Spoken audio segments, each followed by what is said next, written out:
Hello, everybody. Welcome to this week's edition of Northwest Quadrant Wealth Management e-News. Thank you for joining us. Obviously, we're seeing lots of market volatility. April was the worst month for the market since March of 2020, which we know what happened then. That was an awful month. And so we're seeing volatility, and a lot of you are probably having some concerns about your portfolio. Josh is going to talk briefly about the U.S. economy, what we saw in the first quarter, what the Federal Reserve is likely to do here in the next week or so, and then what earnings look like. And then I want to talk a little bit about a phenomenon that a lot of you exhibit called anchoring. So this week, huge news on the economic data front. We got an unexpected contraction in GDP of about 1.5%. So the reality is we may already actually be mired in recession, and this could just be a shallow one, but of course markets are forward looking and we'll have recovered before we know that we're out of it. And the one thing that all recessions have in common is, of course, that they end. Two of the biggest companies by market cap in the world, and the biggest, in fact, Apple, reported yesterday. Mixed news there. As we always talk about with earnings, guidance matters more than what already happened. Guidance is pointing to continued problems on the supply front. So you've seen stocks, respond negatively to that news. But overall, the trend in earnings has been just like it was before COVID. You're seeing 7% earnings growth. About 80% of companies are beating on estimates. So nothing really out of line. And margins are what matters ultimately, and whether or not inflationary pressures are going to be persistent. Markets are in this holding pattern for next week, of course, where we have the Federal Reserve's meeting that commences on May 3rd. The market's pricing in a 90% probability of a 0.5 percentage point in interest rate in the Fed funds rate next week. And there's another Fed meeting a month forward in June, and the market has a 90% expectation that rates will go up another 0.5 percentage point then. So the Fed hopes to front load all these interest rate increases and then resume back to those quarter point interest rate increases in subsequent meetings. But that's sort of where we're at here this week. And of course, next week's going to be the big news.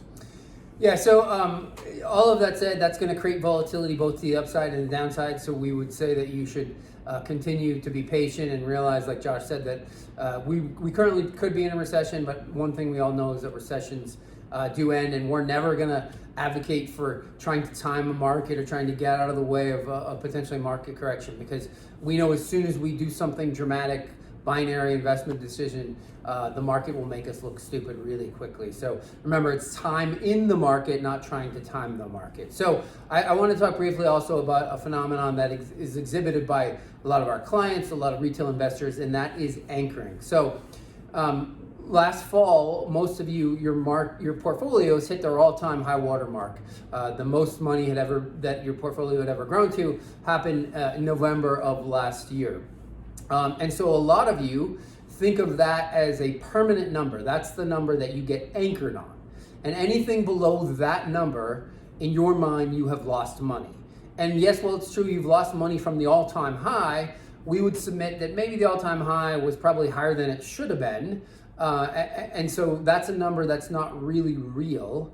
And so all of you that get so focused on that number, and every penny that you're below that, you're losing money, we really urge you not to think that way. I mean, you're coming off 5 years of unbelievable growth in the market.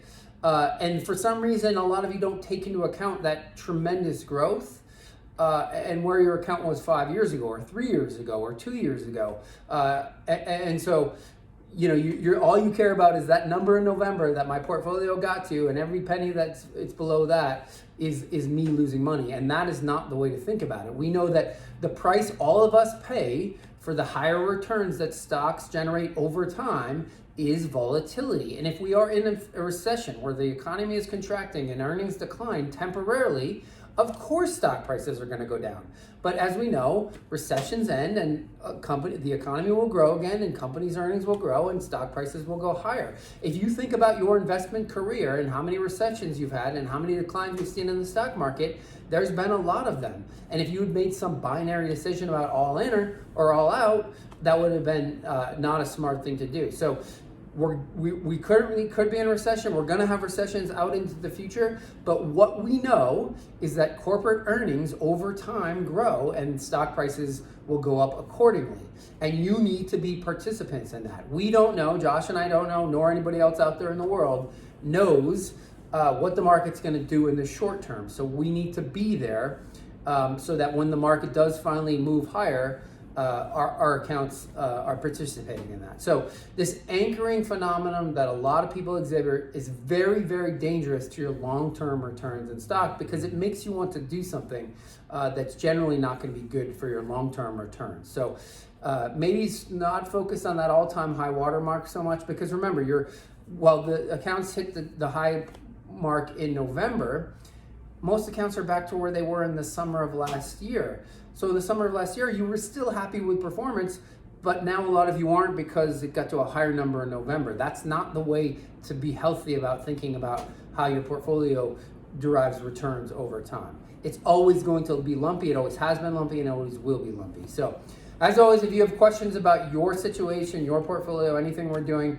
you can call our office. That number is 800-743-0988, or you can send either one of us an email, Josh or Tyler at northwestquadrantwealth.com. We'll see you back here in 2 weeks.